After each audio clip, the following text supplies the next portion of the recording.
धनु राशि 18 अगस्त से चमकेगा भाग्य, कैरियर में आएगा बड़ा बदलाव। दोस्तों, आप सभी लोगों का स्वागत है आपके अपने यूट्यूब चैनल एस्ट्रो नैनदेव पर। आज हम बात करने जा रहे हैं हमारे धनु राशि के जातकों के लिए साप्ताहिक राशिफल 18 अगस्त से 24 अगस्त का समय कैसा रहने जा रहा है। यह समय विशेष महत्वपूर्ण इसलिए भी है क्योंकि सूर्यदेव अपनी राशि बदल रहे हैं, जो कर्क से हटकर अपनी स्वयं की राशि सिंह राशि में 17 अगस्त से गोचर करेंगे।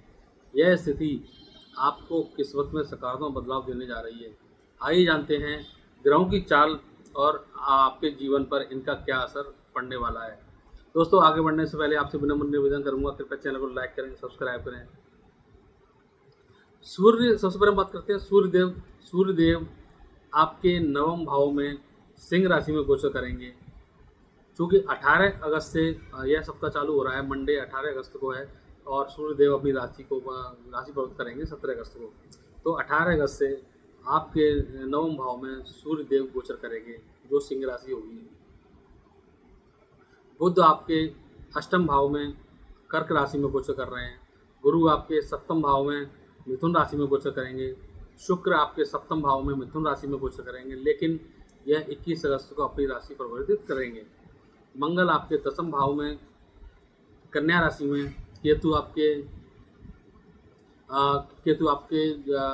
नवम भाव में सिंह राशि में गोचर करेंगे। राहु आपके चतुर्थ भाव में, राहु आपके तृतीय भाव में कुंभ राशि में गोचर करेंगे। शनि आपके चतुर्थ भाव में मीन राशि में वक्री अवस्था में रहेंगे। दोस्तों, इन ग्रहों की स्थिति के अनुसार हमारे धनु राशि जातकों के लिए समय कैसा रहने वाला है, इसके बारे में हम बात करते हैं। दोस्तों, सबसे पहले बात करेंगे हम कैरियर व्यवसाय के बारे में, क्योंकि कैरियर व्यवसाय के बिना जीवन का सार अधूरा है। कहते हैं कि आदमी अपने लिए तो दो रोटी और दो जोड़ी कपड़ों से निकाल लेता है, लेकिन आपाधापी इस समय का जो समय बोल रहा है, वो अब जो आपाधापी लगी हुई है, कमाने की आपाधापी लगी हुई है, वो परिवार की जिम्मेदारियां मजबूर करती हैं उसके लिए। तो सबसे पहले कैरियर व्यवसाय के लिए बात कर लेते हैं हमारे जातकों के लिए। दसम भाव में मंगल का होना आपके कर्म स्थान में होने के कारण आपको अदम्य ऊर्जा, आत्मविश्वास और नेतृत्व की क्षमता इस समय प्रदान करने जा रहा है। आप अपने लक्ष्यों को बहुत ही आसानी से प्राप्त करेंगे, आपके ऊर्जावान रहेंगे। आप किसी भी कार्य को समय से पूर्व कर लेंगे। आपकी इस समय ऊर्जा को बहुत ही सही रास्ते पर लगाएंगे। पूरी निष्ठा के साथ आप काम करेंगे। कार्यस्थल पर आपके कार्य की बढ़ाई होगी। कार्यस्थल पर आपके बॉस आपके कार्य की वाहवाही करेंगे, आपकी कार्य की प्रशंसा करेंगे। कार्यस्थल पर आपके कार्यों को सराहा जाएगा।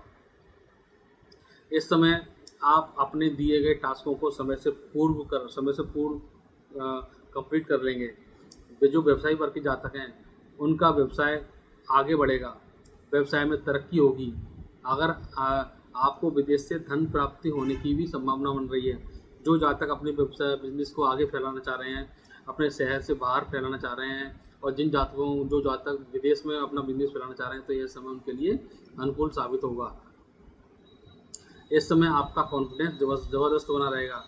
आपको नेतृत्व की क्षमता आपकी बहुत ही अच्छी बनी रहेगी। आप अपने लक्ष्यों को प्राप्त करने के लिए दृढ़ संकल्पित रहेंगे। नवम भाव में सूर्य और केतु का होना आपके कैरियर भाव में होने के कारण कुछ नया और कुछ लीक सटकर करने के लिए आपको प्रेरित करेगा। यह भाग्य का साथ भी आपको दिलाएगा। सप्तम भाव में गुरु और शुक्र का होना साझेदारी के कामों में, पार्टनरशिप के कामों में आपके सहकर्मियों से आपको लाभ दिलाएगा। अगर मैं बात करूं तो यह सप्ताह हमारे धनु राशि के जातकों के लिए बहुत ही अनुकूल है। आपकी मेहनत और लगन रंग लाएगी। इस समय आपका उत्साह जबरदस्त बना रहेगा। आर्थिक स्थिति के बारे में बात कर लेते हैं। सबसे पहले हम बात करें कि अष्टम भाव में बुध का होना आपको अप्रत्याशित लाभ और विरासत के योग बना रहा है। सप्तम भाव का गुरु और शुक्र आपके आय में वृद्धि के संकेत दे रहा है। पुराने निवेश से आपको अप्रत्याशित लाभ होने की पूरी संभावना बन रही है। इस समय अगर हम बात करें आपकी वित्तीय स्थिति कुछ उतार चढ़ाव को लेकर इस समय आपकी जो वित्तीय स्थिति है वो थोड़ी सी बिगड़ सकती है, लेकिन अंततः अगर आप प्लानिंग करके अपना काम करेंगे, प्लानिंग करके आप चलेंगे, तो इस समय आपको आप अपनी वित्तीय स्थिति को संभाल कर ले जाएंगे। खर्चों पर नियंत्रण रखने की आपको इस समय आवश्यकता होगी। चूँकि धन की आवक तो बनी हुई है, तो इस समय आप अपना कोई पुराना कर्जा भी उतार सकते हैं। इस समय वित्तीय स्थिति में कुछ उतार चढ़ाव हो रहेगा। रिश्ते और प्रेम संबंध के बारे में बात कर लेते हैं। सप्तम भाव में गुरु और शुक्र का होना आपके पार्टनरशिप और विवाह के भाव में होने के कारण आपके पारिवारिक जीवन में सुख और मधुरता का वातावरण रहेगा। नवम भाव में सूर्य और केतु की युति आपको कुछ गलतफहमियां और रिश्तों में दूरी पैदा करा सकती हैं। आपको अपनी वाणी पर नियंत्रण रखने की आवश्यकता होगी। रिश्तों में कुछ पुरानी समस्याएं आपके सामने फिर से सर उठा सकती हैं। आप अपने वाक चातुर्य से, कम्युनिकेशन स्किल से आप इन स्थितियों को अपने पक्ष में कर सकते हैं। अगर आप समझदारी से काम लेंगे तो यह परिस्थिति भी निकल जाएगी। इस समय आपके लिए यह समय रिश्तों के लिए बहुत ही सकारात्मक है। अगर पहले से कोई आपके रिश्तों में कोई दूरियां बनी हुई हैं, तो यह समय उन दूरियों को ख़त्म करने का है। पत्नी के साथ कोई अनबन चल रही थी, तो इस समय यह अनबन दूर करने का समय है। अनबन आपकी ख़त्म हो जाएगी। आप अपने प्रियजनों के साथ कहीं बाहर घूमने जा सकते हैं। आपके संबंध भी मजबूत होंगे। स्वास्थ्य और उपाय के बारे में बात कर लें तो अष्टम भाव में बुध का होना आपको अप्रत्याशित स्वास्थ्य समस्याओं का जन्म दे सकता है। जो कोई बीमारियां आपके सामने आ सकती हैं। चतुर्थ भाव में वक्री शनि का होना आपको मानसिक तनाव में बेचैनी दे सकता है। उपाय क्या करना है? आपको विष्णु सहस्त्र नाम का पाठ करना है। गुरुवार को पीले वस्त्र धारण करें। गरीबों को पीली वस्तुओं का दान करें और अपनी वाणी पर नियंत्रण रखने की आपको आवश्यकता होगी। मेरे प्यारे धनु राशि की जातकों, यह सप्ताह आपको अपनी ऊर्जा का सही दिशा में उपयोग करने के लिए प्रेरित कर रहा है। आशा करता हूँ कि वीडियो में दी गई जानकारी आपको पसंद आई होगी और यह आपको सप्ताह के लिए तैयार करने में मदद करेगी।